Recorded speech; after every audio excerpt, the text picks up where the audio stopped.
আজকে গেছিলাম একটুখানি ঘুরতে, তাই ভাবলাম আপনাদেরকেও নিয়ে যাই। হ্যালো বন্ধুরা, কেমন আছেন? আশা করছি সবাই খুব ভালো আছেন। আমি রিয়া চলে এসেছি আবারও একটি ছোট্ট ব্লগ নিয়ে। গেছিলাম একটুখানি মানিকতলায়, যদিও আমার বাড়ির থেকে অনেক কাছে, জায়গাটা খুব বেশি টাইম লাগে না। যাওয়ার কারণ হলো এই নতুন একটি মল উদ্বোধন হয়েছে, যেটা ভিজিট করতে গেছিলাম মেনলি। এমন কি কালেকশন রয়েছে না রয়েছে দেখতে, ওখানে গিয়ে দেখলাম যে কালেকশন তো মোটামুটি রয়েছেই, তবে আমার এই কুর্তির কালেকশন গুলো বেশ ভালো লেগেছিল। আদারওয়াইজ অন্যান্য জিনিসগুলো ঠিকঠাক দাম অনুযায়ী ছিল। বাচ্চাদের এই টিফিন বক্স, ওয়াটার বোতল, অবশ্য বড়রাও ইউজ করতে পারবে, এগুলো সেরকম সাইজেরই ছিল। তারপর ওই ব্যাগের কালেকশন গুলোও মোটামুটি লেগেছে আমার। খুব বেশি কালেকশন ছিল না, হাতে গোনা।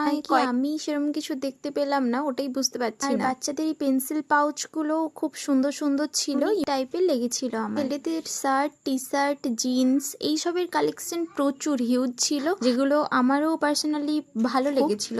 আর এই পার্স আর বেল্ট গুলো অনেকটা কম দামের ওপরেই ছিল। শেষে এই কুর্তিটা আমার এসে খুবই পছন্দ হয়েছিল, তবে অনেকটা বেশি দাম ছিল বলে আর নিই। এরপর ওখান থেকে বেরিয়ে যাই আমরা।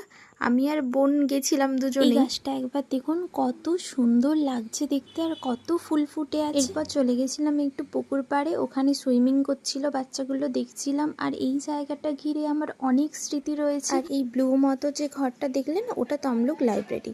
এরপর একটা কাজের জন্য গেছিলাম একটুখানি সোনা দোকানে। চলুন, এখানে কাজ মেটানো হয়ে গেছে, এবার বেরিয়ে যাই।